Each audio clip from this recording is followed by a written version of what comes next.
എല്ലാ സീസണിലും മാനേജ്മെന്റിനെ തന്തയ്ക്ക് വിളിച്ചുകൊണ്ട് മാറിയിരുന്ന് കരയാനായിരിക്കും കേരള ബ്ലാസ്റ്റേഴ്സിന്റെ ആരാധകരുടെ ഒരു വിധി. കാരണം ഓരോ ട്രാൻസ്ഫർ സീസണും കേരള ബ്ലാസ്റ്റേഴ്സിന്റെ ആരാധകർക്ക് സങ്കടങ്ങളൊക്കെ സമ്മാനിച്ചുകൊണ്ടാണ് ഒഴിഞ്ഞു പോകുന്നത്.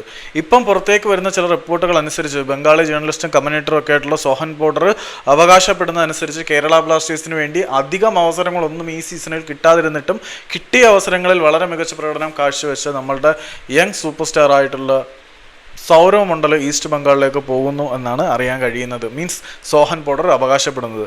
സൗരവ് മണ്ഡലിനെ ചർച്ചിൽ ബ്രദേഴ്സിൽ നിന്നും കൊണ്ടുവന്നത് ഒരുപാട് പ്രതീക്ഷകളുമായിട്ടാണ്. പക്ഷേ മണ്ഡലിന് വേണ്ടത്ര അവസരങ്ങൾ ബ്ലാസ്റ്റേഴ്സിൽ കിട്ടിയിട്ടില്ല എന്നുള്ളതാണ് സത്യം. എന്നിരുന്നാൽ പോലും കിട്ടിയിട്ടുള്ള അവസരങ്ങളിലെല്ലാം വളരെ മികച്ച പ്രകടനം തന്നെ സൗരവ് മണ്ഡൽ കാഴ്ചവെച്ചിട്ടുണ്ട് എന്നത് എടുത്തു പറയേണ്ടതാണ്.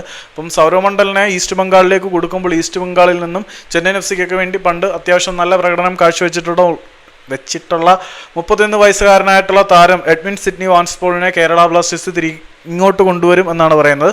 ഒരു സബ് ഡീലായിരിക്കും. എഡ്വിൻ സിഡ്നി വാൻസ്പോൾ ബ്ലാസ്റ്റേഴ്സിലേക്ക് വരും, സൗരവ് മണ്ഡൽ ഈസ്റ്റ് ബംഗാളിലേക്ക് പോകും എന്നാണ് സോഹൻ പോർട്ടർ അവകാശപ്പെടുന്നത്.